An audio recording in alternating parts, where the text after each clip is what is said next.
Bonjour à toutes et à tous. Dans cette vidéo, nous allons traiter la dernière partie du chapitre consacré aux ondes stationnaires et on va s'intéresser aux ondes stationnaires acoustiques cette fois, qui existent dans un tuyau sonore. Et donc évidemment, c'est quelque chose qui permet de décrire un grand nombre d'instruments avant qu'on peut en première approximation modéliser comme des tuyaux sonores dans lesquels une onde acoustique va se former, notamment tout ce qui est un orgue, par exemple, c'est un très bel exemple d'instrument qui repose sur des tuyaux sonores.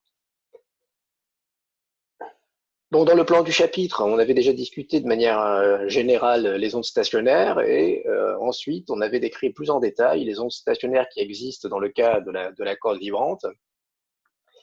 Et là, dans cette partie sur les ondes acoustiques dans un tuyau sonore, finalement, ça va être assez similaire à la partie précédente, en tout cas dans l'esprit, dans la démarche.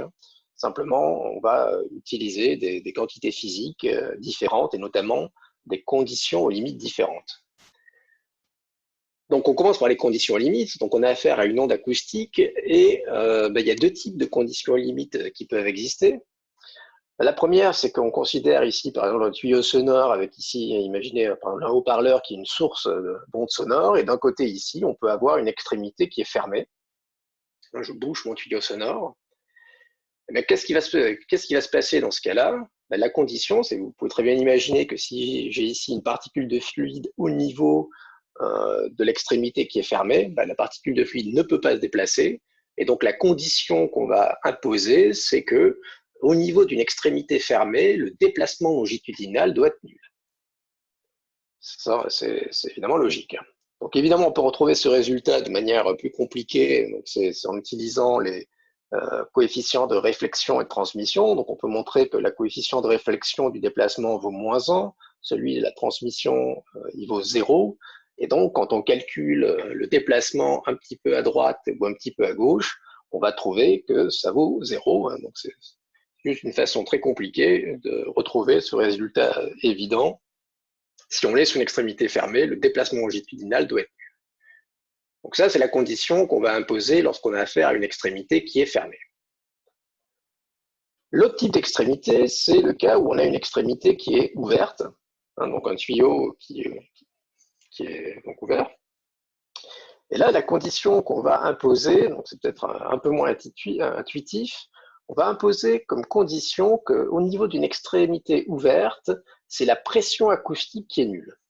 Donc la pression acoustique, je vous rappelle que c'est la pression, on va dire, supplémentaire qui est créée par l'onde acoustique elle-même. Alors pourquoi c'est zéro? Un moyen de le comprendre, c'est que dès qu'on sort du tuyau ici, il y a une sorte d'énorme réservoir et c'est lui qui va imposer la pression. Donc si on considère un instrument qui est dans l'air, ici vous avez la pression atmosphérique. Et donc, c'est cette pression atmosphérique qui va imposer comme condition limite qu'au niveau de cette interface, on doit avoir aussi la pression atmosphérique et donc la pression acoustique, la pression supplémentaire qui est créée par l'onde acoustique, ça doit être 0.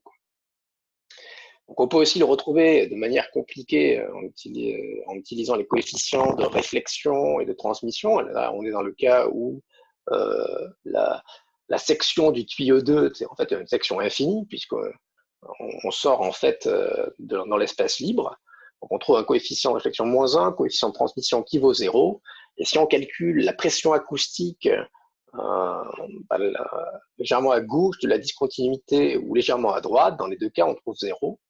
Donc on retrouve cette condition que lorsqu'on a affaire à une extrémité ouverte, la pression acoustique est nulle.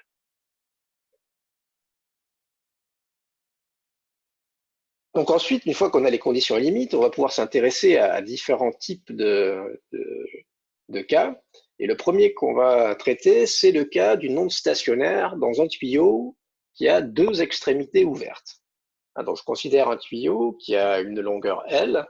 Donc à l'intérieur de ce tuyau, je peux avoir une onde acoustique qui existe. Et des deux côtés, en 0 et L, j'ai une extrémité qui est ouverte.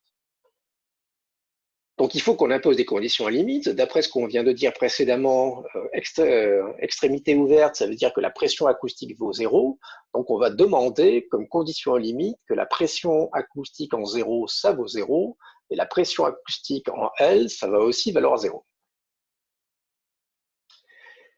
Et puis, comme dans le cas de l'accord vibrante, on va chercher des solutions de l'équation d'onde qui vérifient les conditions limites précédentes. Tout type de solution de l'équation d'onde, je peux toujours l'écrire comme la somme d'une fonction progressive, donc en x moins ct, donc je l'appelle i, on va dire, pour dire que c'est l'onde incidente, une fonction régressive en x plus ct, donc là on l'a mis r pour dire réfléchi, mais bon, c'est juste une dénomination.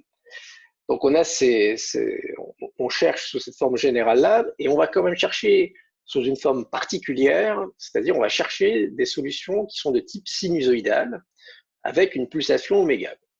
Donc on cherche comme solution de l'équation d'onde qui satisfont aussi les conditions à limite des solutions de type sinusoïdal de pulsation oméga. Donc l'onde incidente, je l'écris avec sa fonction d'onde complexe PI de tilde. Donc ça, je l'écris, c'est QI de tilde E exponentielle I oméga t moins KX. Et puis j'ai aussi la fonction d'onde complexe P tilde de R, que j'écris K tilde de R, EI oméga t plus KX. Au final, donc là, pour chercher la solution, eh j'écris donc la somme des deux, et je vais chercher une solution de cette forme-là. Donc c'est très similaire à ce qu'on a fait pour la corde vibrante. Ce qui change, c'est que pour la corde vibrante, ici, on avait une fonction y qui correspondait au déplacement transversal de la corde. Ici, on travaille avec la pression acoustique P, et puis on a des conditions aux limites différentes. Donc on a cette équation, et la première chose qu'on va faire, c'est qu'on va imposer la condition aux limites en 0, qui est que la pression acoustique vaut 0. Donc on impose que la pression acoustique en 0, ça vaut 0. Donc j'élimine les termes en x, ça me donne cette équation-là. K tilde de i oméga t plus K tilde de r, i oméga t, ça doit valoir 0 pour n'importe quel instant. Et si c'est vrai à n'importe quel instant, je peux simplifier par ei oméga t, et on arrive à la relation que K tilde de r, ça doit être égal à moins, Q tilde de r, ça doit être égal à moins Q tilde de i. Donc une fois qu'on a ce résultat-là, je peux le réinjecter dans la forme générale de la solution qu'on est en train de chercher. Ici, j'ai réécrit la solution avec Q tilde de i et Q tilde de r. Je remplace Q tilde de r par moins Q tilde de i, et puis je peux mettre en facteur Q tilde de i multiplié par ei oméga t. Il va me rester E moins IKX qui vient de ce terme-là, et puis le terme EIKX qui vient de ce terme-ci. Et puis là, on reconnaît ici, dans cette expression-là, on reconnaît quelque chose qui est en fait moins 2i fois sinus KX. On a une expression qui est du type EIKX moins E moins IKX. Donc ça, c'est moins 2i sinus KX, ce sont les formules de l'air, multiplié donc par Q tilde de i fois ei oméga t.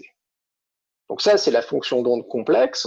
Donc là, ce qui nous intéresse, nous, c'est ensuite d'avoir la fonction d'onde réelle.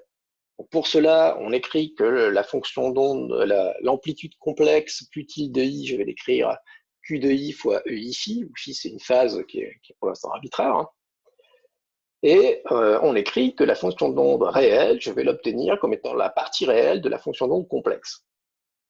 Donc on cherche à avoir la partie réelle, donc ça c'est réel, je peux le sortir de la partie réelle. Il me reste donc la partie réelle de i ei oméga t ici.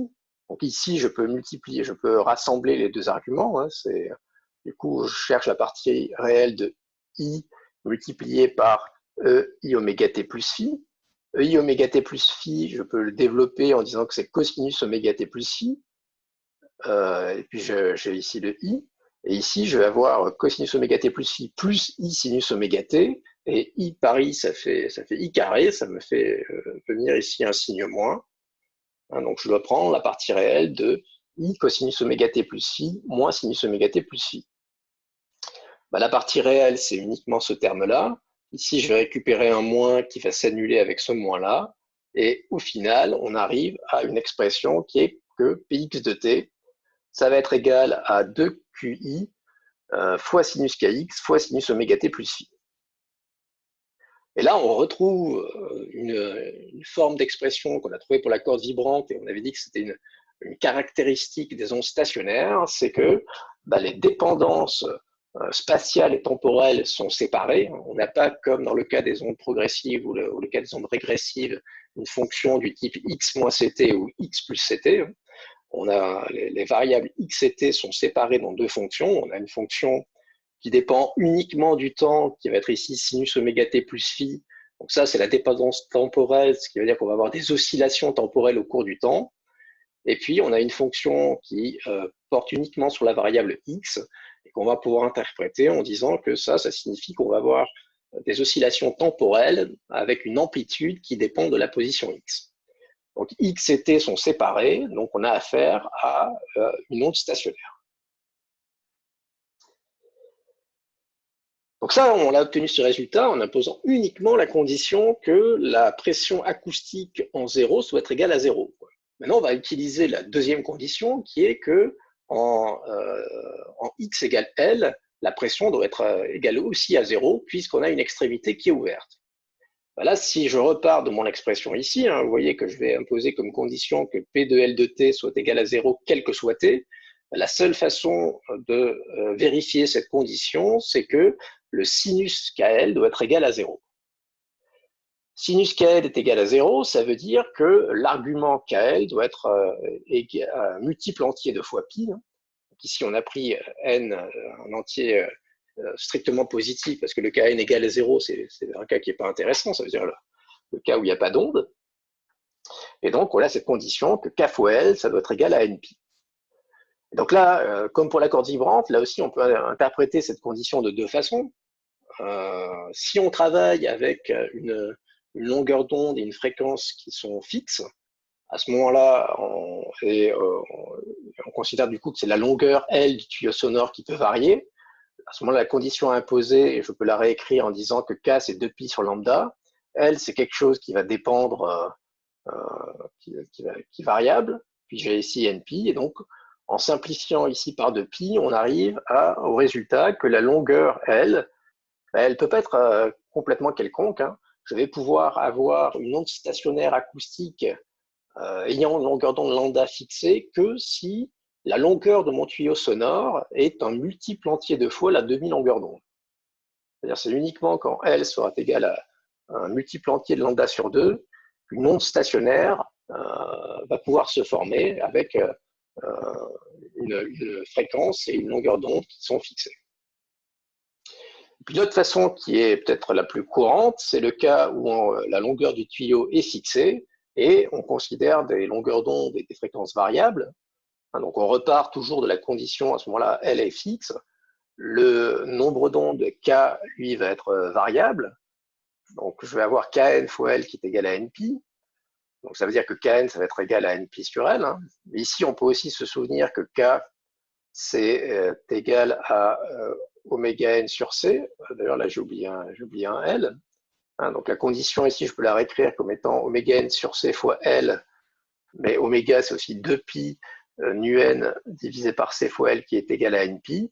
Et puis ensuite, je simplifie par pi et je multiplie par C sur 2L. Et j'arrive à l'équation que les fréquences nu n doivent être des multiples de C sur 2L. C étant la célérité des ondes acoustiques et L la longueur du tuyau. C'est aussi une condition qu'on peut réécrire sur la longueur d'onde, disant que la longueur d'onde doit être égale à 2L divisé par L. Donc quand j'ai un tuyau sonore qui a une longueur L fixée, je ne peux pas avoir une onde stationnaire sinusoïdale qui va exister pour n'importe quelle fréquence. Il y a uniquement certaines fréquences particulières qui vont pouvoir générer une onde stationnaire dans le tuyau sonore de longueur L, et ces fréquences sont données par cette expression-là. Voilà, ça c'était une expérience que j'avais l'habitude de faire en cours. On peut partir d'un tuyau dont on, par exemple, fait varier la longueur, on envoie dans un haut-parleur une fréquence fixée et on fait varier la longueur du tuyau et on se rend compte que le tuyau, on va trouver une onde stationnaire à chaque fois que la longueur du tuyau va être un multiple entier de fois lambda sur 2. Une autre façon de l'utiliser, c'est de garder la longueur fixée et de faire varier la fréquence qu'on envoie au haut-parleur. Et quand on fait l'expérience, on se rend très bien compte qu'on va avoir une résonance, c'est-à-dire on va exciter de manière forte, on entend directement à l'oreille un son très fort à chaque fois que la fréquence va être un multiple entier de fois C sur 2L. Après, je vous montrerai un film où on peut voir cette expérience qui est réalisée de manière similaire. Donc, ces fréquences particulières pour lesquelles on va créer une onde stationnaire pour un tuyau de longueur fixe, c'est ce qu'on appelle les fréquences propres. Donc, il y a une infinité de fréquences propres.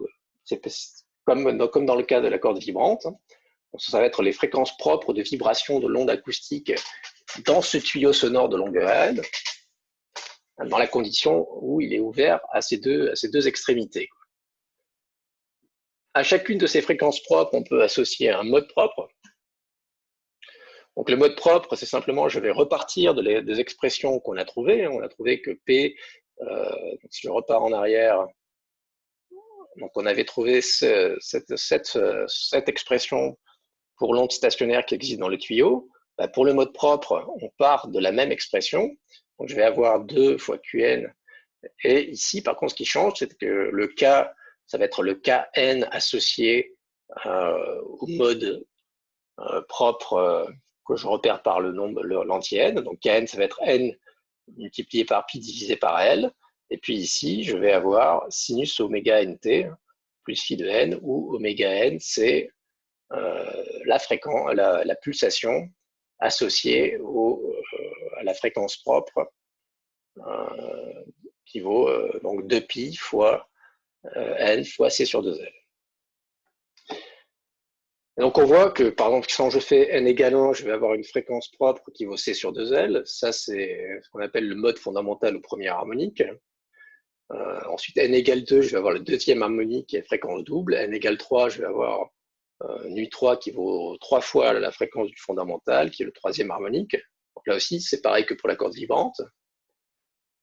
On peut déterminer les nœuds et les ventres du énième harmonique. Donc là, je vais peut-être aller un peu vite parce que c'est vraiment le même calcul que pour la corde vibrante. Donc ça, un nœud, c'est le point particulier pour lequel, à n'importe quel instant, la pression acoustique va être 0. Donc on va imposer la condition que sinus Kn soit égal à 0. Hein, je rappelle que Kn, c'est égal à npi sur L. Donc si je dois avoir cette condition-là, ça veut dire que je dois avoir Kn fois Xn qui doit être égal à un multiple entier de fois pi, et c'est ici le P de pi. Donc ici, ensuite, là, j'ai divisé par Kn, et puis comme Kn, c'est npi divisé par L, les pi se simplifient, on arrive à cette expression-là. Donc on voit que P ici peut varier de 0 à n, donc on va avoir n plus un nœud.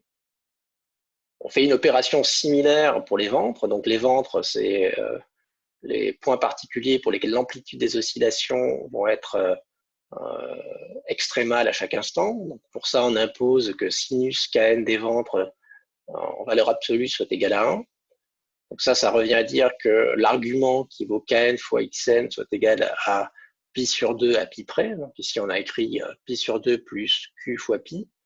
On divise par Kn, on simplifie par pi, et on arrive à cette expression-là. Et ici, il faut qu'on fait varier Q de manière quand même à rester dans l'intervalle entre 0 et L. Et donc, il y a aussi n valeurs possibles. Donc, on va avoir n ventres. Et donc, on arrive à tracer l'évolution de ces modes propres. Ça, c'est le fondamental, le deuxième harmonique, le troisième harmonique. On voit que celui-là oscille plus vite que le fondamental. Celui-là oscille 3 fois plus vite que le fondamental et plus vite que celui-là. Et puis, si on représente à différents instants ce mode propre, on obtient cette structure en fuseau qu'on a déjà vu pour la corde vibrante. Et ici, donc, on a n fuseaux pour un mode propre donné. Donc là, il faut faire attention parce que ça, c'est exactement la même courbe que je vous avais montré pour la corde vibrante. Mais attention, ce qu'on vient de calculer, ce n'est pas les modes propres de la corde vibrante, c'est les modes propres de l'onde acoustique dans un tuyau sonore. Donc en particulier, on vous ai montré ces courbes-là. Là, on n'est plus en train de parler de la corde vibrante. Donc, pour la corde vibrante, ces oscillations-là, ça représentait finalement la forme de la corde. Puis on représentait Y, qui était le déplacement de la corde. Donc, ça correspondait en fait à ce qu'on voit quand on voit la corde osciller. Donc, pour l'onde acoustique, c'est moins direct, puisque ce qu'on a calculé, c'est des modes propres de la pression acoustique. Donc ici, en fait, ça correspond à des variations de la pression acoustique. Donc ici, bon, c'est pas tout à fait synchronisé entre les deux figures, mais ici, il y a un instant, par exemple, quand ça va être, par exemple, blanc, ça va correspondre à un maximum de pression acoustique, parce que quand on est en haut, puis un petit peu plus tard, on va passer par un minimum quand c'est noir, et ainsi de suite. Et puis là, ça représente toujours dans un tuyau ouvert aux deux extrémités. Donc, faites pas attention ici à la barre noire. On considère là juste un tuyau qui est ouvert des deux côtés. Au cours du temps, on va avoir des zones où la pression acoustique est maximum, là elle est minimum, puis un petit peu plus tard, elle revient maximum. Et puis au milieu, vous avez ici un nœud. Puis pareil, pour le troisième harmonique, vous allez avoir, voilà, donc là où on est max, quand c'est blanc, pression maximum, pression minimum, on voit que c'est inversé par rapport au fuseau qui est au milieu. Et puis entre les deux ventres, ici, on a deux nœuds, et en plus, on a deux nœuds sur les côtés.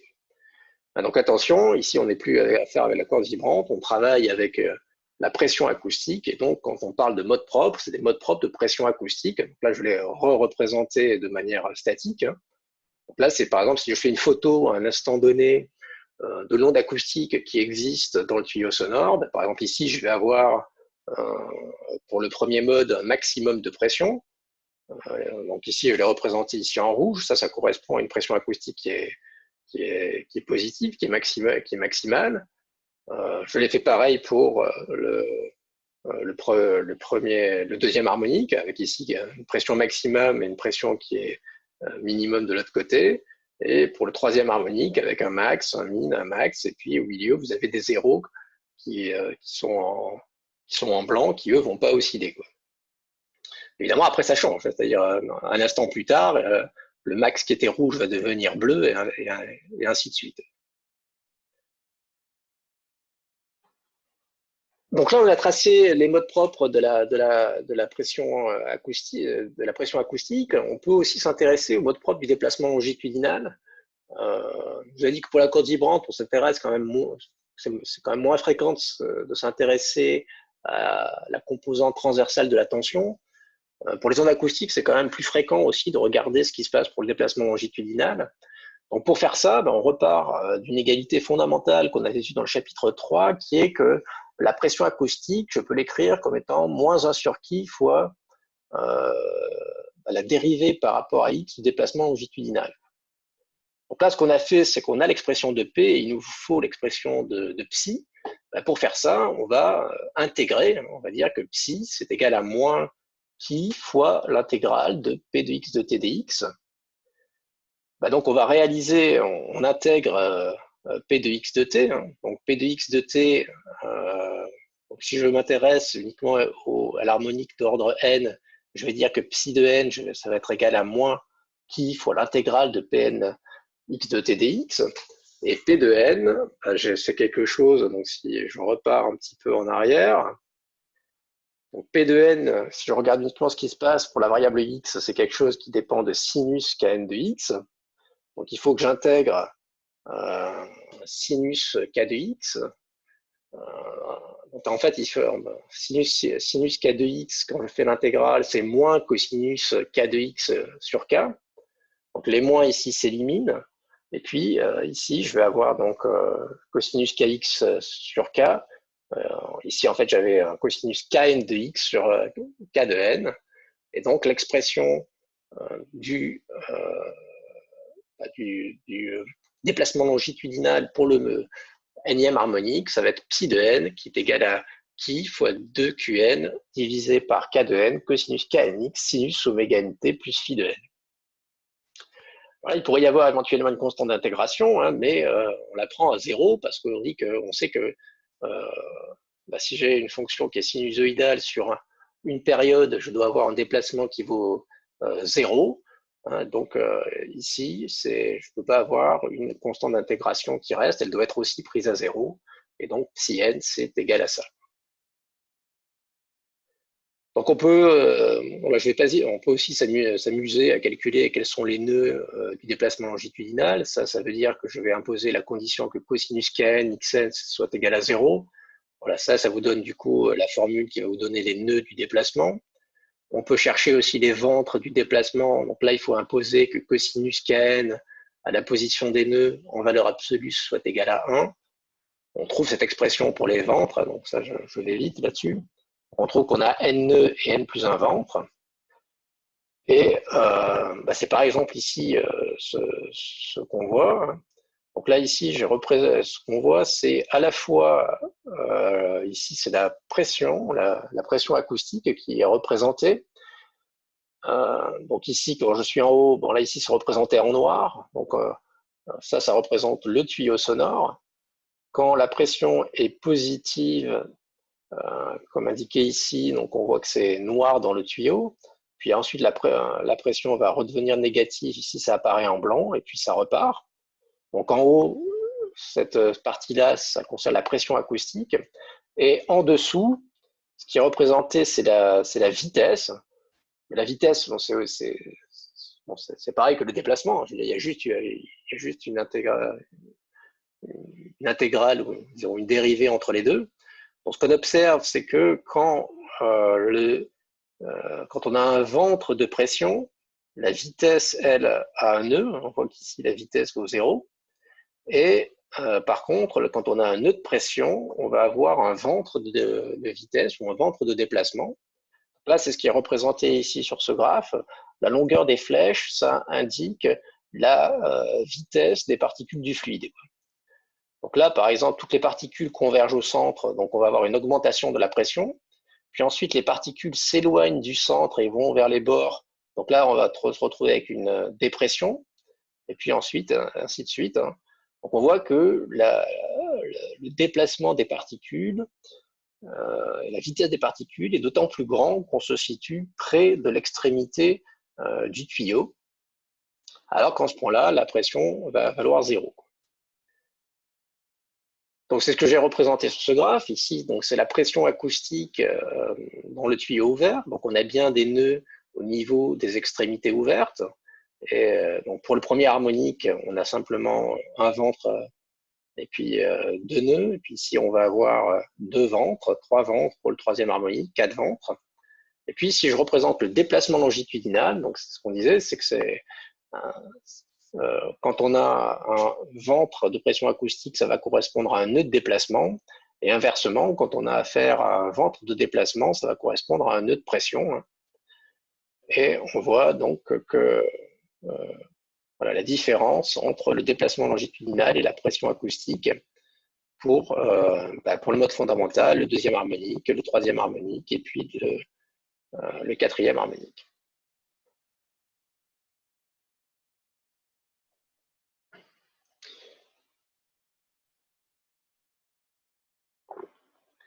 Donc ça, c'était le cas du tuyau ouvert aux deux extrémités.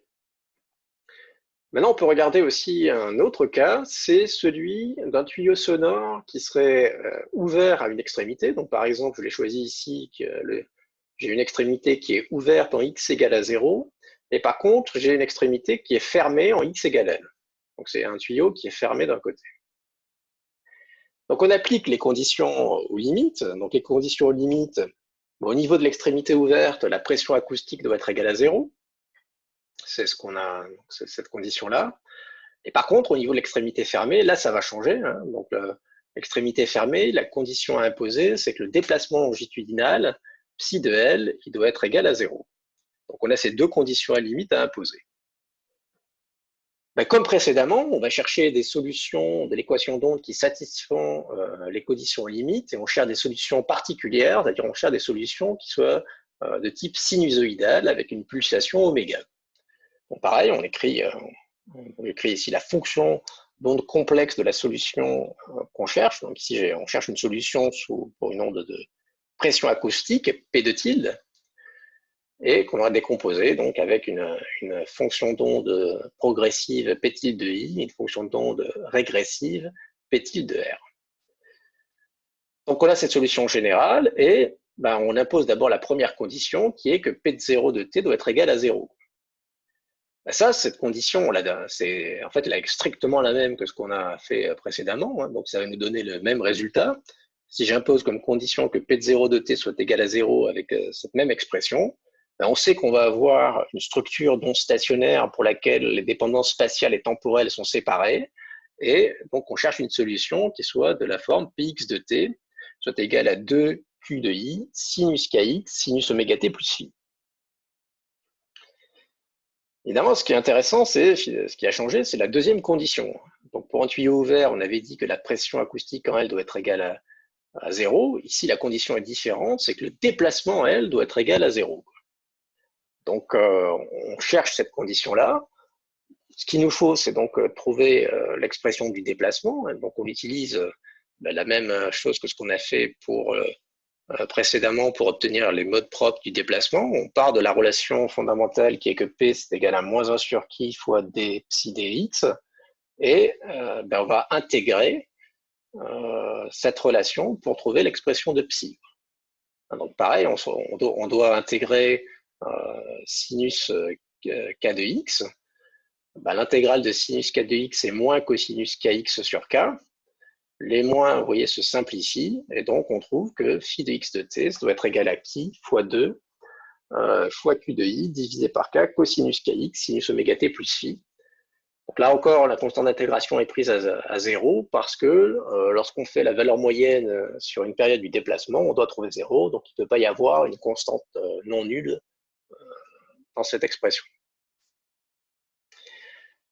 Donc on a cette expression et donc on va imposer la condition que psi de L soit égal à 0, quel que soit t. Et donc la seule façon de réaliser ça, c'est que cosinus KL soit égal à 0. C'est là où on obtient une condition qui est différente que la condition sinus KL qu'on avait trouvée pour le tuyau ouvert à deux extrémités. Maintenant on a cosinus KL qui est égal à 0. Ça, je peux écrire cette condition en imposant que K fois L ce soit égal à moins pi sur 2, à pi près. Là aussi, j'impose la condition que n soit strictement positif. Il faut que k soit positif, donc n commence à 1. On ne peut pas avoir de k négatif. On a considéré ici que k était toujours positif. Donc, on a comme condition que k fois L soit égal à npi moins pi sur 2, avec n strictement positif. Et puis, donc, comme précédemment, donc là je vais un peu accélérer, première façon d'imposer cette condition, c'est qu'on travaille avec une longueur d'onde et une fréquence fixée, et elle peut varier. Donc à ce moment-là, ça veut dire que je vais pouvoir avoir une onde stationnaire uniquement pour certaines longueurs du tuyau sonore. Donc il faut que L soit égale à n moins 1,5 fois lambda sur 2. Donc, pas toutes les longueurs d'onde vont pouvoir pas toutes les longueurs d'onde du tuyau sonore vont pouvoir supporter l'existence d'une onde stationnaire dans le tuyau.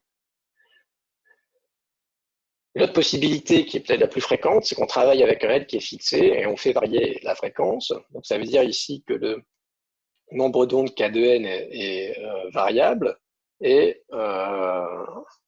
ici, K de n, je me rappelle que ça veut dire que je vais avoir K, ça vaut oméga sur C. Oméga, c'est 2pi sur nu. Donc je peux le réécrire cette équation en disant que 2pi fois nu n sur C fois L doit être égal à npi moins pi sur 2.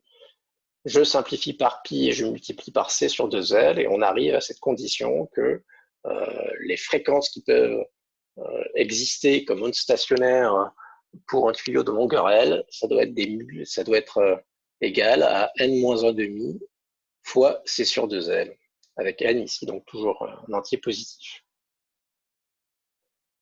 Voilà, donc là, c'est une condition différente. Hein. Si ici, je considère que je mets un haut-parleur, donc ici, j'ai une extrémité ouverte, et puis je mets un tuyau ici qui est bouché. Donc ici, ça me fait un tuyau qui a une longueur L entre ici et ici.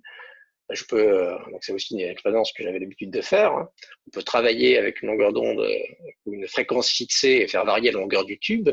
On se rend compte très bien que le tube va devenir résonant. En tout cas, on va entendre une résonance du tube uniquement pour certaines longueurs du tuyau. Vous voyez que les longueurs du tuyau, c'est égal à n moins 1,5 fois lambda sur 2. En particulier, on voit que quand on fait varier la longueur, on va passer par deux résonances successives. Si je fais L de n plus 1 moins L de n, c'est égal à lambda sur 2. Donc à chaque fois que je vais changer la longueur du tuyau de lambda sur 2, je vais passer par une résonance. On va voir que c'est un moyen de mesurer du coup la longueur d'onde et donc la célérité du son. Puis l'autre cas, c'est on travaille avec une longueur fixée, mais on fait varier la fréquence et on se rend compte là aussi que on va obtenir des fréquences. Enfin, il y a que certaines fréquences qui vont permettre d'exciter une résonance, c'est-à-dire une onde stationnaire dans le tuyau, et elles sont données par cette formule-là. Donc là, justement, j'ai trouvé un film où ils ont fait la même expérience que je faisais avec le même matériel, hein, et on va voir qu'on entend très bien la résonance pour certaines longueurs du tuyau. Donc là, c'est une expérience qui va se faire avec une fréquence qui est fixe. Ouais, on va voir. We'll start with a tuning fork and then a tube. Donc au départ, c'est une autre expérience, donc ça nous intéresse moins. Alors je vais essayer de... Voilà, donc là, il peut faire varier la longueur du tuyau. Et quelque part ici, donc là, il a bouché le tuyau de ce côté-là. Là, il y a un haut-parleur qui met de l'autre côté, donc c'est ça qui va exciter une onde stationnaire à l'intérieur du tuyau. Il va choisir une certaine fréquence, donc il a pris 440 Hz, donc c'est la fréquence fixe qui est envoyée au haut-parleur, donc on va travailler avec une fréquence fixe, et il va faire varier la longueur du tuyau. Alors je remets le son et je me tais.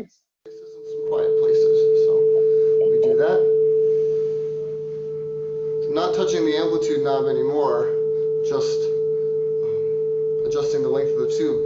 Now it's not as loud.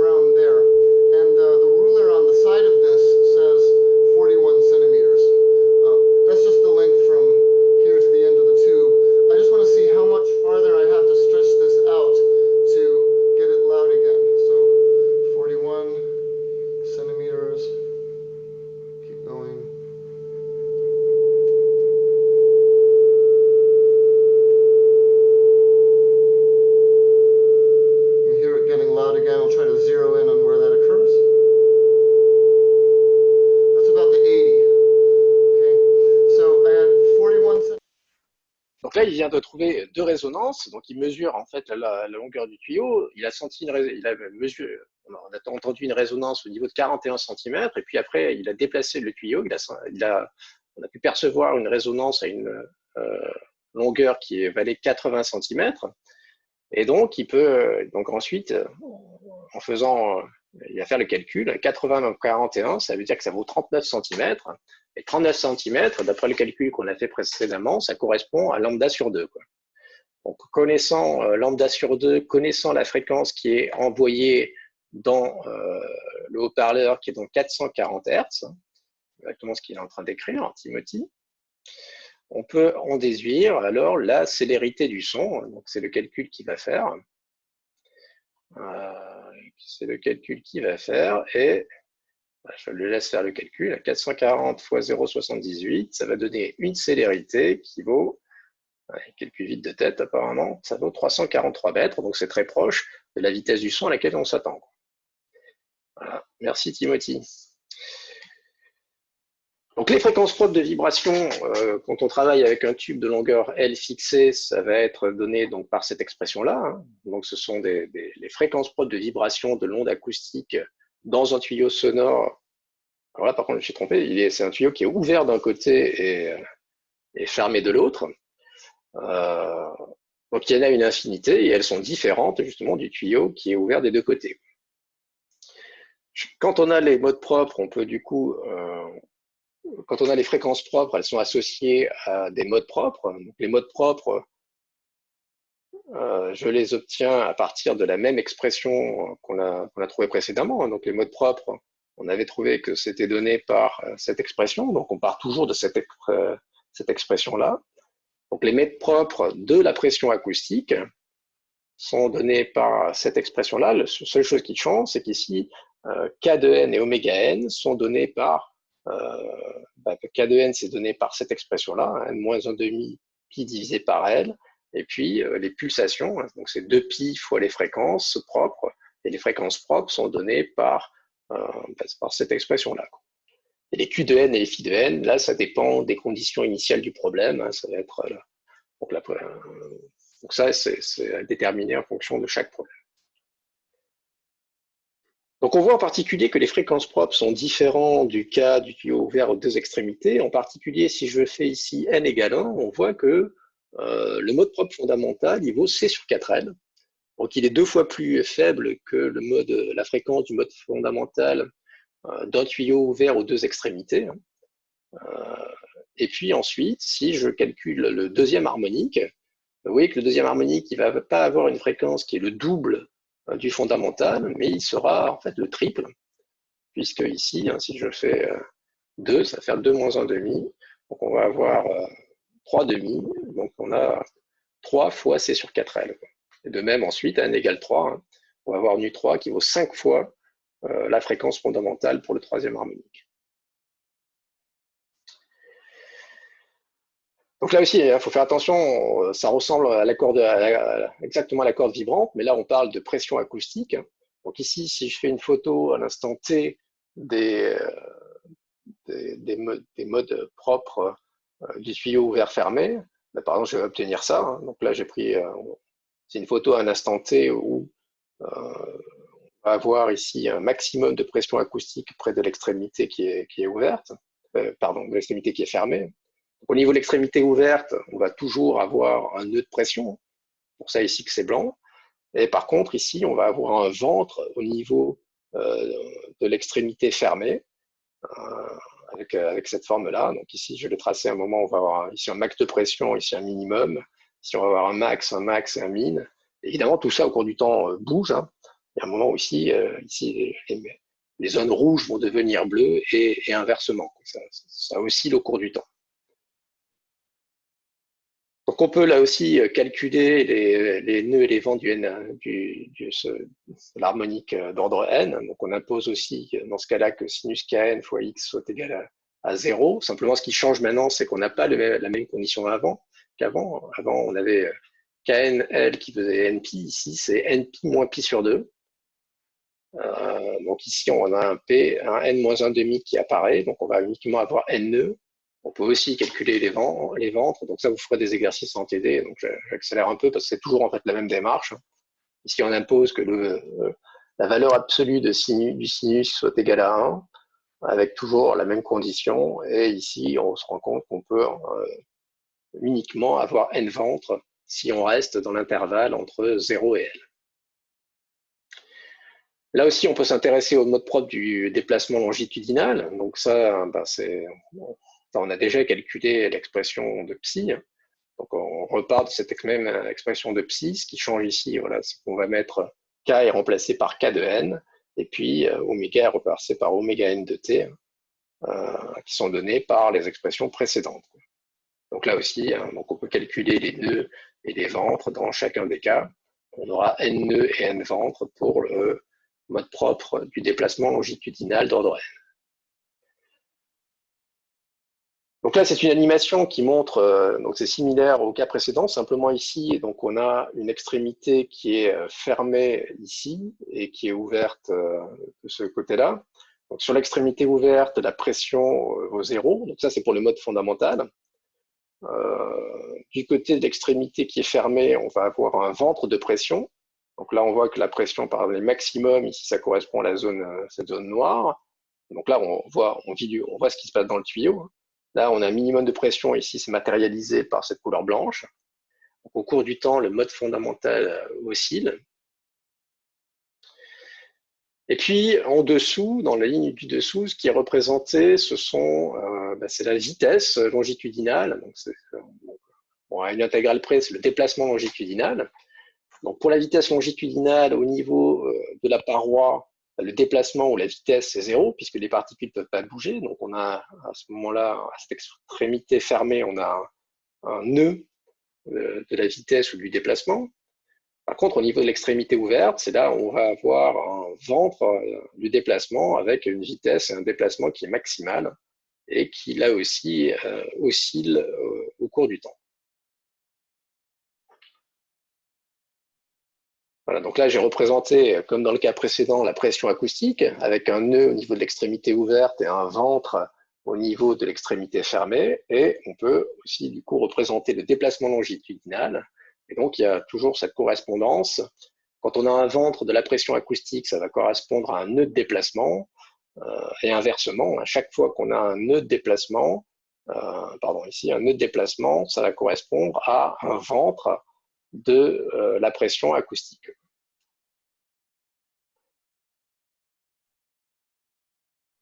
Voilà, donc là, c'est une animation qui montre dans le cas, donc là, le tuyau est fermé à ce niveau-là, donc le déplacement des particules vaut 0. Donc ici, le tuyau, on peut dire qu'il est ouvert parce qu'il y a une membrane qui le fait bouger. Donc les particules ici peuvent bouger librement. Donc on va se retrouver ici avec un ventre au niveau de cette extrémité-là. Par contre, on va avoir un nœud de pression au niveau de l'extrémité mobile. Et donc, ce qu'on peut voir, c'est que il y a certaines positions de l'espace pour lesquelles les particules du fluide, ici matérialisées par ce point rouge, ne bougent pas. Donc ça, c'est une particule pour laquelle le déplacement longitudinal vaut 0. C'est un nœud du déplacement longitudinal. Par contre, on voit que c'est au niveau de ce point-là que les particules se rassemblent, pour lesquelles donc, la pression va être max, et puis pour lesquelles les particules s'éloignent. Donc des fois, là c'est pression max, pression mine, pression max, pression mine. Donc cette position-là va correspondre à un ventre de la pression, au niveau d'un nœud du déplacement. Et puis, il y a des points qui sont à côté. Donc, ces points-là, ce sont les points qui bougent le plus. On voit qu'ils bougent complètement à droite, complètement à gauche, complètement à droite. Donc là, on se situe au niveau d'un ventre du déplacement. Par contre, on voit que si on regarde les particules qui sont autour de cette position-là, il n'y a pas une augmentation de la concentration de particules ou une diminution de cette concentration. Donc là, c'est parce qu'on se situe au niveau d'un ventre de la pression. Voilà, et là aussi, vous avez une particule qui, elle, se situe un peu elle bouge un peu, donc elle est à la fois, je sais pas trop où elle est peut-être ni sur un ventre ni sur un nœud, mais on la voit qui est quand même capable de se déplacer. On a toujours cette correspondance, à un ventre de déplacement correspond un nœud de pression et à un ventre de pression correspond un nœud de déplacement. Et puis on peut continuer. C'est-à-dire on peut continuer. Donc là on a fait le tuyau ouvert-ouvert, puis on a fait le tuyau ouvert-fermé. On peut regarder le tuyau fermé-fermé. Qu'est-ce qui se passe si j'ai un tuyau qui est fermé aux deux extrémités? Bon, pour les instruments de musique, je ne sais pas si c'est très utile, parce que évidemment, si vous faites un instrument qui est fermé des deux côtés, ça semble difficile de pouvoir faire sortir un son de cet instrument. Mais en tout cas, on peut en tout cas l'étudier. Là, c'est simple. Les conditions limites, vous allez dire qu'en 0, vous allez dire que le déplacement vaut 0. Et en L, le déplacement vaut aussi 0. Et donc là aussi, on peut s'amuser à chercher des solutions qui soient. Alors là, peut-être des solutions qui soient directement en fonction du déplacement. Donc, je ne vais pas donner de détails. Vous le ferez en détail dans le cas du TT7, exercice 6. Là, il vaut mieux peut-être partir directement avec une fonction qui soit un psi de tilde, une fonction qui soit chercher directement une solution du déplacement longitudinal. On n'a pas besoin de commencer par chercher la pression. Ça, c'était un copier-coller un peu rapide. Là, vous devez partir avec un psi de tilde et essayer d'imposer les conditions limites des deux côtés. Ça sera le cas du TD7, exercice 6. Donc, le résumé sur les deux cas qu'on rencontre le plus, c'est celui du tuyau ouvert aux deux extrémités et puis de tuyau qui est ouvert à une extrémité. Donc ici, ce qui est représenté en bleu, c'est la pression acoustique. Donc pour le fondamental, le deuxième harmonique et le troisième harmonique. Donc on peut remarquer qu'au niveau des extrémités ouvertes, il y a toujours un nœud de pression. Donc ici, c'est nœud de pression. Ici, c'est fermé, donc on a par contre un ventre de pression. Donc là, c'est pour les différents cas. Et dans la deuxième ligne ici, c'est la vitesse ou le déplacement longitudinal. Là aussi, pour le premier harmonique, pour le mode fondamental, le deuxième harmonique et le troisième harmonique. Donc ça, c'est une façon de visualiser les ondes stationnaires dans le tuyau sonore. On peut combiner les deux dans un même graphe. Par exemple, dans ce schéma-là. Donc là, c'est le cas du tuyau ouvert. Donc, tuyau ouvert, on voit en rouge ici la pression acoustique avec des nœuds au niveau de l'extrémité ouverte et puis un ventre au milieu. Et en bleu, c'est le déplacement longitudinal qui est tracé avec un ventre au milieu, un ventre au niveau des extrémités ouvertes et un nœud au milieu. Donc ça, c'est le mode fondamental. Ça, c'est le deuxième harmonique avec on voit deux fuseaux pour la pression, et aussi pour le déplacement longitudinal, avec toujours cette correspondance nœud et ventre, et ici pour le troisième harmonique. Et puis là, de ce côté-là, ce qui est représenté, c'est dans le cas d'un tuyau ouvert-fermé, avec ici, donc au niveau de l'extrémité ouverte, un ventre de déplacement longitudinal, et un nœud de pression, et inversement, au niveau de l'extrémité fermée du tuyau, on a un ventre de pression et un nœud du déplacement longitudinal. Ça, c'est le cas du fondamental, du deuxième harmonique et du troisième harmonique.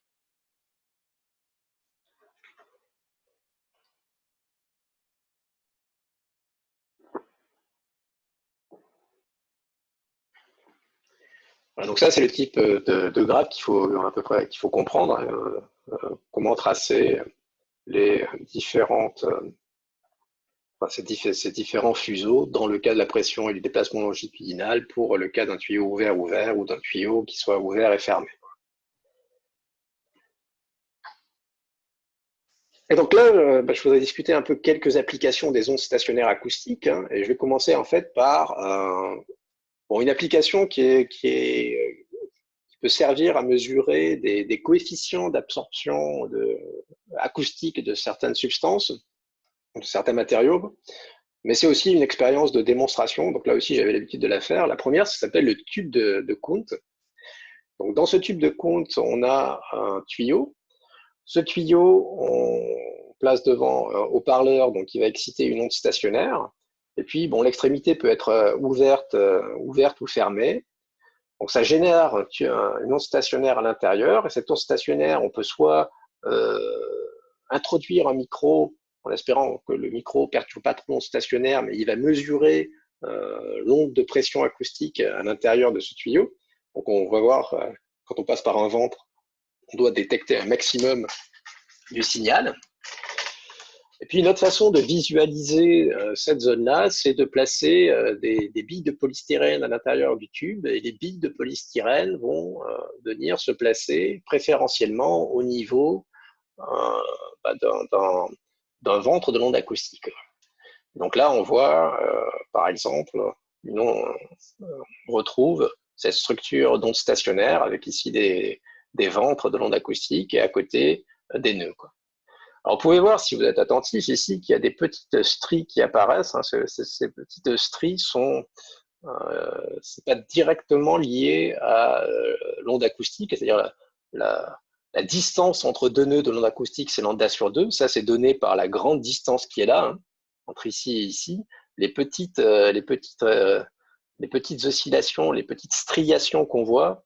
Donc ça, c'est un effet un peu plus compliqué qui est lié à l'interaction des billes du polystyrène avec l'onde acoustique. Ça génère des sortes de vortex. C'est un peu la description est un peu compliquée, mais en tout cas, cette périodicité-là n'a rien à voir en elle-même avec l'onde acoustique. Ce qui compte pour nous, c'est la grande périodicité. Et donc, normalement, je peux vous montrer un film où ils ont fait l'expérience du tube de Kundt. Alors, je vais essayer de le lancer en espérant que ça marche. Voilà. Je vais baisser un peu le son. Vous pouvez de toute façon retrouver la vidéo sur YouTube. J'ai mis ici tous les liens.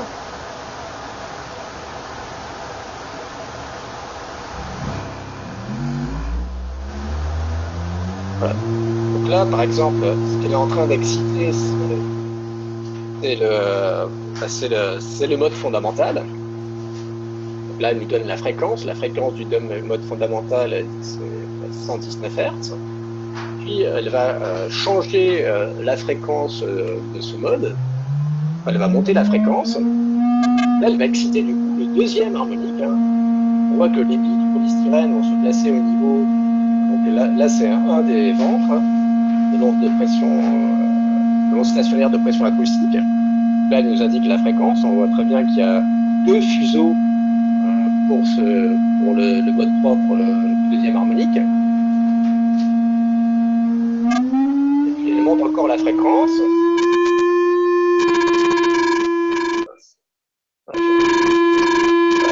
Elle excite le troisième harmonique. On voit très bien qu'il y a trois fuseaux et avec une fréquence qui est le triple de la fréquence du mode fondamental.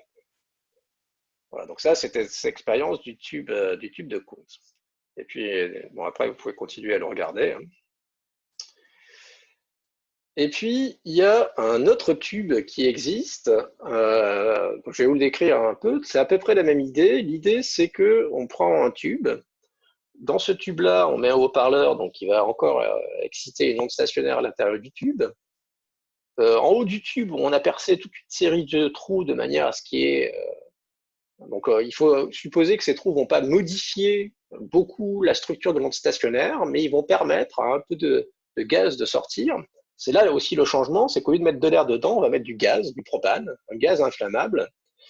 Et je vous laisse voir ce que ça donne.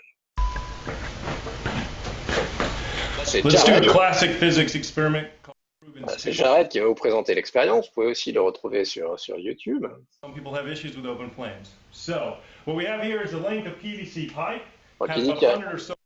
Donc il dit qu'il y a un tube. Il y a à peu près une centaine de trous. Voilà.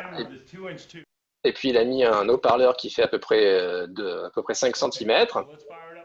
Et il a mis du propane à l'intérieur. Il va envoyer du propane à l'intérieur. Il y a un peu de propane qui va sortir par les trous du dessus et le propane va se mettre à... Voilà, donc on voit les flammes parce que ici, c'est le gaz qui sort par les trous au sommet du tube. Et puis il va... Voilà. Donc là, il a mis une certaine fréquence. Et on voit que les fréquences vont générer une onde stationnaire.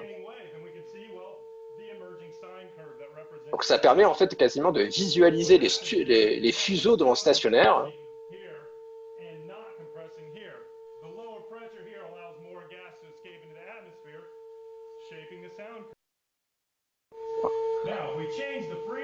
Attention à la fréquence. Bon.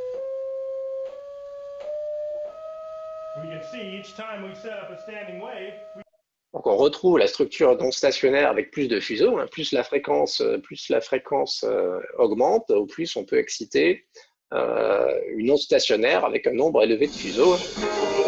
Voilà. Et après il envoie de la musique. Now we have real life sound visualization with fun.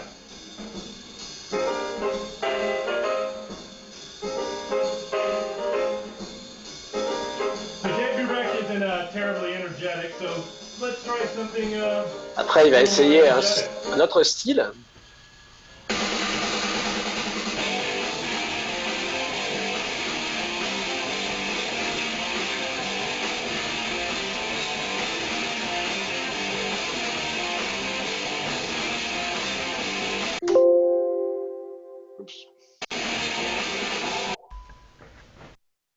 vous laisse vous regarder la vidéo plus en détail si ça vous intéresse. Hein. Donc l'idée, c'est qu'il y a ici au sommet donc, des trous qui ont été percés qui permettent au gaz de sortir.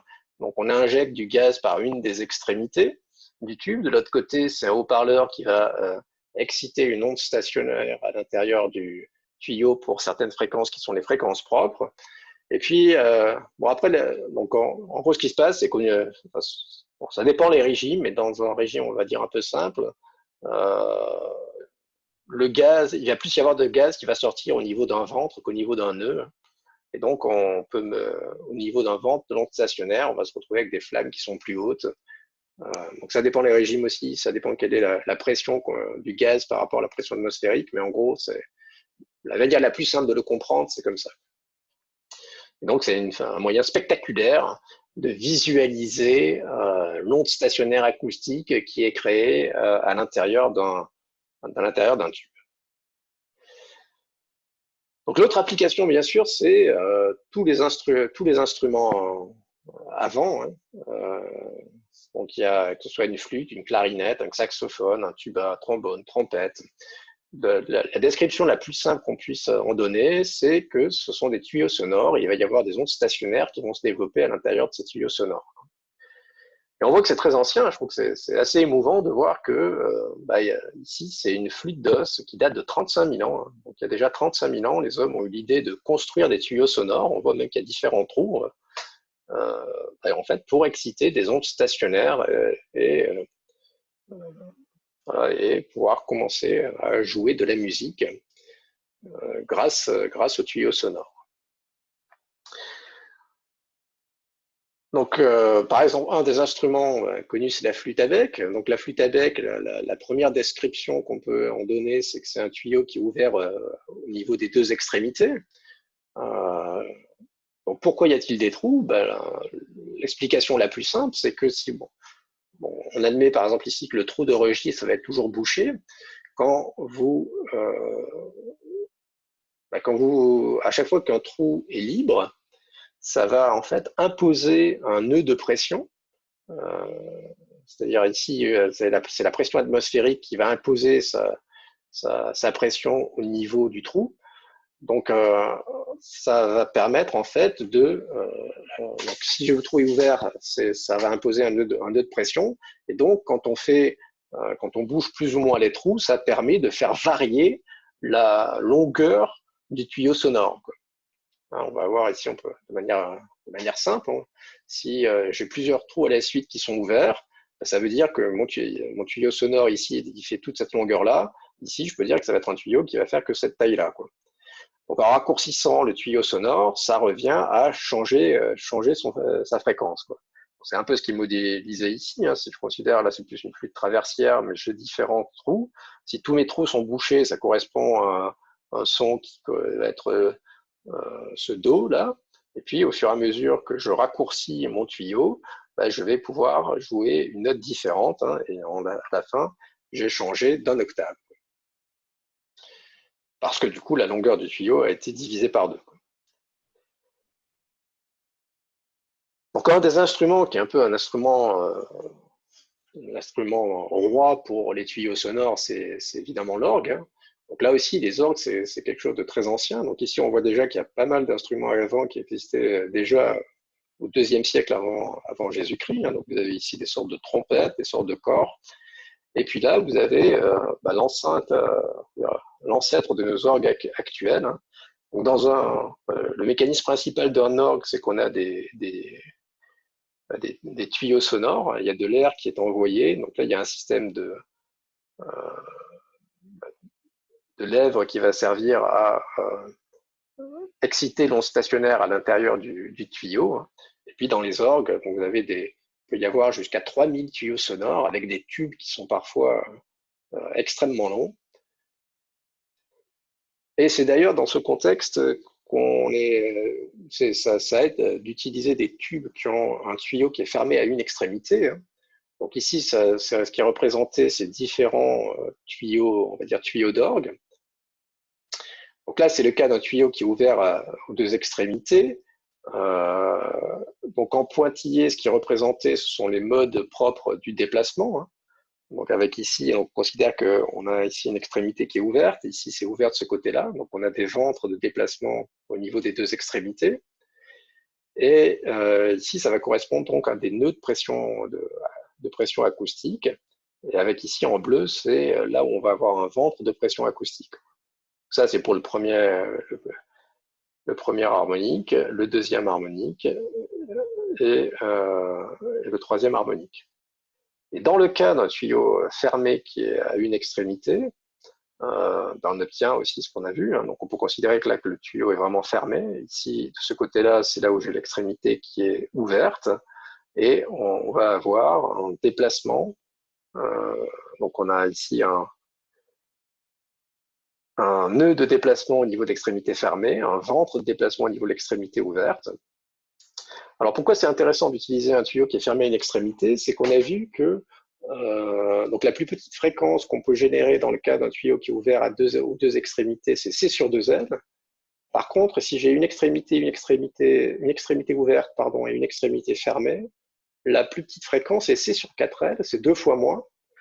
Donc, quand on veut obtenir des notes très graves, il y a de quelques dizaines de hertz, alors, si on fait les calculs, on se rend compte qu'il faudrait des tuyaux d'orgue qui ont une taille vraiment très grande, hein. C'est de l'ordre de la dizaine de mètres. L'effet d'utiliser un tuyau fermé, ça permet de diviser par 2 la taille du tuyau nécessaire pour produire une note donnée, quoi. Donc ça permet d'avoir des tailles de tuyaux plus faibles, hein. Bon, ça reste quand même énorme, hein. Je ne sais pas si vous voyez la taille ici, c'est quand même de plusieurs mètres, hein. Mais si on devait encore multiplier ça par 2, ça deviendrait colossal pour faire rentrer ça dans un immeuble. Donc c'est un des avantages des tuyaux fermés, ça permet de raccourcir la longueur des tubes pour générer des notes très graves. Autre application des tuyaux sonores, c'est la voix, quoi. Donc ça, je vous avais dit précédemment, si vous vous souvenez, il y a pas mal de temps, sur le cours sur les ondes acoustiques, que les ondes sonores, quand on parle, elles sont émises au niveau des cordes vocales, qui sont au niveau du larynx, hein. Mais ensuite, c'est pas tout. C'est-à-dire ces ondes sonores vont se propager au niveau dans le pharynx, puis dans la bouche, une partie aussi au niveau des cavités nasales. Et à ces différents conduits, ça va jouer le rôle de tuyau sonore. Et en particulier, c'est ça qui permet d'expliquer pourquoi, quand on inhale de l'hélium, hein, on voit qu'on a une voix plus aiguë, une modification d'un timbre, on a une sorte de voix de Mickey, hein. C'est parce que, on va essayer d'expliquer ça, c'est parce qu'on a des cavités, des tuyaux sonores qui ont une longueur fixée, et en parlant, on va exciter certaines fréquences de résonance de ces tuyaux sonores, et l'hélium va modifier ces fréquences de résonance. Hein, donc l'idée, hein, ici j'ai mes cordes vocales, je vais envoyer une onde sonore qui va traverser le pharynx puis les cavités buccales. En parallèle, il va aussi passer par les fosses nasales. Et par exemple, un modèle qui utilisait ce qu'on appelle le modèle à 4 tubes. On a ici la source, et puis on va passer dans un premier tube, un deuxième tube. Donc, tube, ça veut dire tuyau sonore, hein. Premier tuyau sonore, deuxième tuyau sonore, troisième tuyau sonore, et puis on est dans la bouche, et ensuite ça part dans l'espace libre. Donc, le modèle encore plus simple, hein, si on ne veut pas qu'on puisse faire, c'est de dire que les cordes vocales, ça joue le rôle du haut-parleur, c'est ça qui va émettre les ondes sonores. Ensuite, on rentre dans le larynx, et puis on sort, les ondes sonores vont sortir au niveau de la bouche, quoi. C'est une modélisation, si vous voulez, avec un tuyau sonore. Donc, qu'est-ce qui se passe quand on parle normalement? Quand, par exemple, si je veux émettre une fameuse note, un fameux contre-ut, en fait, on n'émet jamais une seule fréquence, hein. La voix humaine, elle va émettre une fréquence plus tout un tas d'harmoniques derrière. Donc ici, ce qui est représenté, c'est le spectre. Donc ça nous dit, l'échelle horizontale, c'est la fréquence. Ça nous dit le poids des différents harmoniques qui sont émis lorsque la voix humaine émet une note donnée. Mais ensuite, donc ça, c'est le spectre qui est émis vraiment au niveau des cordes vocales, quoi. Mais ensuite, ça doit traverser le tuyau sonore. Le tuyau sonore, on peut voir que dans le tuyau sonore, on sait que la longueur du tuyau est fixée. C'est fixé par la longueur du larynx. Et on connaît la condition pour avoir des conditions de résonance. Tuyau ouvert aux deux extrémités, je vais avoir résonance si les fréquences sont un multiple entier de la vitesse de l'air divisé par 2L. Et donc là, j'ai tracé, donc là, l'axe horizontal, c'est toujours les fréquences, j'ai tracé les fréquences de résonance du tuyau sonore.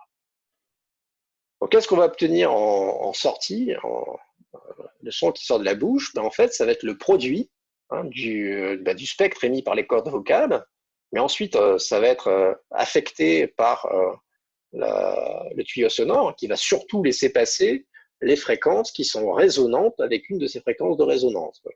Et donc, en sortie, on obtient le produit des deux. Donc, par exemple, ça ressemble à ça. Donc ça, c'est le spectre dans le cas de l'air. Qu'est-ce qui va se passer si on prend de l'hélium? Donc, quand on prend de l'hélium, le spectre émis par les cordes vocales, c'est le même. Ce n'est pas parce qu'on a pris de l'hélium qu'on est devenu fou. C'est-à-dire, on pense émettre toujours la même note. Au niveau du cerveau, on veut émettre exactement la même note. Par contre, ce qui change, c'est que les fréquences de résonance sont différentes. Pourquoi? Parce que maintenant, dans l'hélium, les fréquences de résonance, ça va être donné par un multiple entier de fois la vitesse de l'hélium divisée par 2L. Donc la vitesse de l'hélium, c'est ce que j'avais dit, je crois, précédemment. Je repars un peu en arrière. Voilà, la vitesse de l'hélium, c'est à peu près 3 fois celle de l'air. Donc les fréquences vont être beaucoup plus espacées. Donc, par exemple, on va obtenir ces fréquences de résonance. Et ce qu'on obtient, c'est le produit des deux. Donc, je produis le produit du spectre émis par les cordes vocales, puis ce qui va se passer lorsque ces fréquences vont traverser le tuyau sonore, et on va obtenir en sortie, au niveau de la bouche, quelque chose comme ça. Et donc, quand on compare les deux, on voit que les fréquences qu'on obtient sont beaucoup plus élevées. Enfin, ce qui domine, ça va être des fréquences plus élevées, et puis le timbre est altéré. Donc, c'est ce qui donne cette voix un peu plus aiguë, et puis un aspect de voix de Mickey, quoi.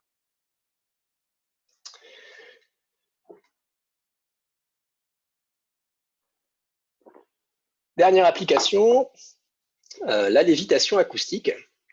Donc, là aussi, je crois, à la fin du chapitre 3, je vous avais parlé un peu des pinces acoustiques, qui sont ces dispositifs qui permettent de piéger donc des petites billes en polystyrène au moyen d'une onde acoustique. Donc la bille se retrouve attirée près d'un maximum de l'onde acoustique.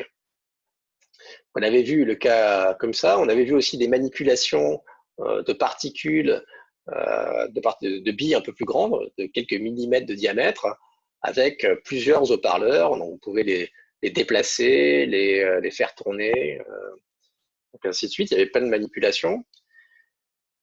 En fait, on peut aussi utiliser des ondes stationnaires. Donc, ondes stationnaires, c'est que l'idée, c'est qu'on prend par exemple un haut-parleur et puis un réflecteur ou deux haut-parleurs.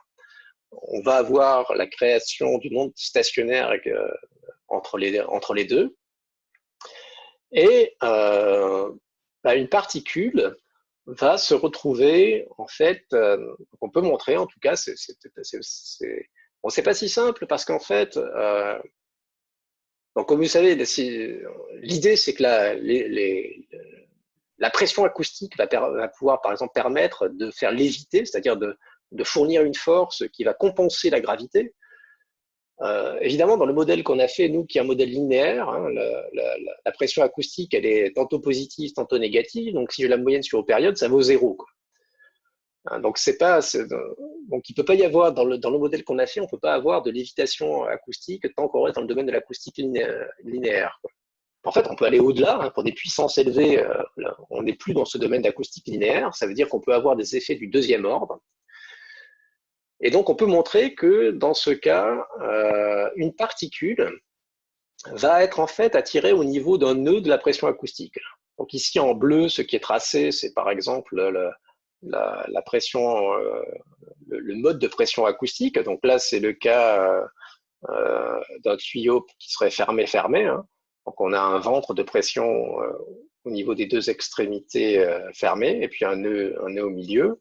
Et en noir, donc, qui a été tracé, c'est la force acoustique. Hein, donc cette force acoustique qui tente à piéger la particule à ce niveau-là, quoi. Hein, donc si j'intègre cette force, enfin, on peut montrer que cette force dérive d'un potentiel acoustique qui aurait cette forme-là, et donc la particule se trouve piégée au niveau du vent, au niveau d'un nœud de pression acoustique. Là, pareil, c'est le mode du deuxième harmonique, hein, avec cette fois, on a, au lieu d'avoir un seul minimum du potentiel, on peut avoir deux minimums. Voilà, donc quand on a ce potentiel-là, hein, même quand on rajoute la gravité, hein, ça va permettre de... donc s'il n'y a pas de gravité du tout, donc la particule est piégée au niveau d'un ventre, pardon, décidément, d'un nœud de pression acoustique. En présence de gravité, ça va être légèrement décalé, hein, parce que le potentiel va être modifié par l'ajout du potentiel gravitationnel. Mais en tout cas, on arrive à générer des forces suffisantes pour s'opposer à la gravité de ces petites particules. Et donc, je vais vous montrer différents films, hein, qui permettent de voir cet effet-là. Le premier film, il a été réalisé au Argonne National Laboratory.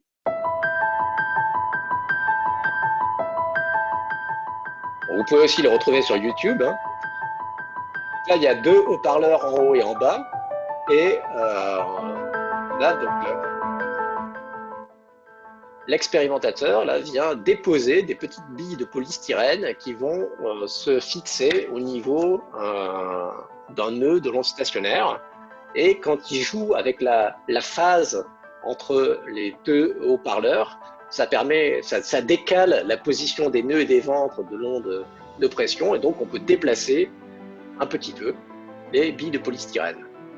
On peut faire la même chose avec des liquides. Donc là, il montre des gouttes d'eau qui se trouvent piégées, là aussi au niveau des nœuds de l'onde stationnaire de pression. Et en jouant sur la phase entre les deux émetteurs, on peut déplacer les particules, les gouttes d'eau.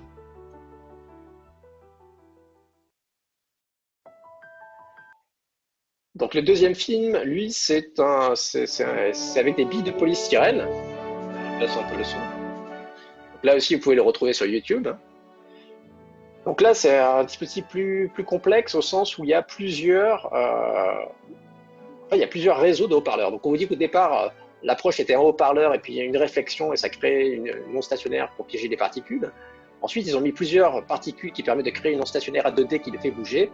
Et là, dans l'approche qu'ils ont suivie, ils ont mis vraiment une manipulation à 3D parce qu'ils utilisent en fait un réseau de haut-parleurs qui nous montre par exemple que ça permet de piéger, de manipuler des petites résistances ou des composants électroniques.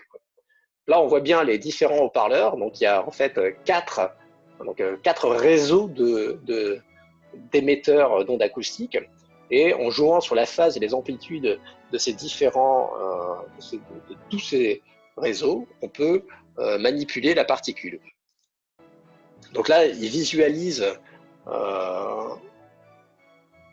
l'onde stationnaire avec de la glace et des coulettes d'eau qui sont émises. Là, c'est des billes de polystyrène qui sont piégées par l'onde stationnaire acoustique.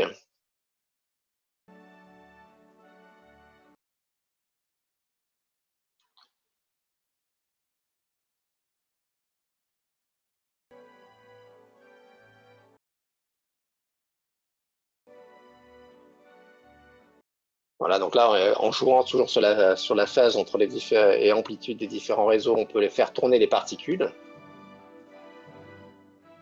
Et puis voilà, donc il nous remonte, ça peut permettre de manipuler des petites résistances, des petites diodes, des petites puces électroniques. C'est une sorte de quelque chose, ça serait le rêve, c'est de faire quelque chose qui permet de manipuler des petits objets sans contact, sans avoir à les tenir. Donc là, par exemple, une vis, un écrou, des morceaux de plastique. Donc en particulier, ça permet des particules. Il y a aussi des pinces optiques qui existent, mais les pinces optiques ne permettent pas de manipuler n'importe quel type d'objet. Ça dépend en quoi est constitué cet objet. Et donc les ondes acoustiques permettraient de manipuler certains objets qu'on ne peut pas faire avec des ondes, avec des pinces optiques par exemple. En particulier, quelque chose qui intéresse ces chercheurs-là, ça serait une sorte de chimie sans avoir utilisé quelque chose qui contient la substance chimique, hein, parce qu'on peut dire que ça pourrait altérer les réactions chimiques. Donc là, on va dire, c'est de la chimie sans contact. Donc d'un côté, il y a une solution fluorescente de pH 3 et puis une solution basique de pH 7, et on fusionne les deux gouttelettes ensemble, puis ensuite on les mélange en les faisant tourner. On crée une solution qui a un pH neutre, et cette réaction de pH neutre est favorable à l'émission de lumière. Donc on voit la lumière qui est produite quand les deux se mélangent. Donc ce serait une sorte c'est là une des perspectives de cette technique, c'est pouvoir manipuler, faire des réactions chimiques sans avoir à utiliser d'éprouvettes, quelque part, une chimie sans container, quoi. Voilà, donc c'est tout pour les ondes acoustiques. Pour finir, juste pour s'amuser, quelque chose que j'avais l'habitude aussi de montrer en cours, c'est le bassin de résonance. Donc son origine, c'est assez ancien, il paraîtrait que ça remonte à la dynastie chinoise des Song, au niveau entre 960 et 1280. Donc il s'agit en fait d'une cuve en bronze avec deux poignées, et puis au fond de la cuve, en principe, on peut voir deux poissons. Et lorsqu'on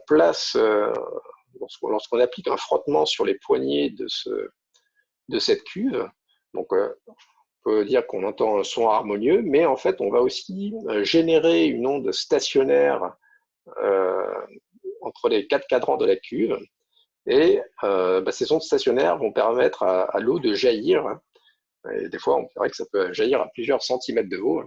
Donc les mains qui frottent sur les poignets, ça va générer une onde stationnaire, un peu comme on avait vu pour les figures de Chladni. Donc là, c'est quelque chose de circulaire. Donc il va y avoir, si vous voulez, des lignes nodales un peu comme ça. Et dans les parties, donc on a ces lignes nodales. Et dans ces parties-là, ce sont les cadrans où ils ont justement sculpté dans ces parties-là des poissons, et ça donne l'impression que les poissons vont cracher de l'eau. Donc je ne peux pas faire l'expérience directement, mais j'ai trouvé une vidéo sur YouTube que vous pouvez aussi aller voir, où on voit cette expérience. Okay, this is the spouting bowl in higher resolution and with the feet. Donc là, il y a les poignets, donc il faut un peu se mouiller les mains, et puis ça frotte de la bonne façon.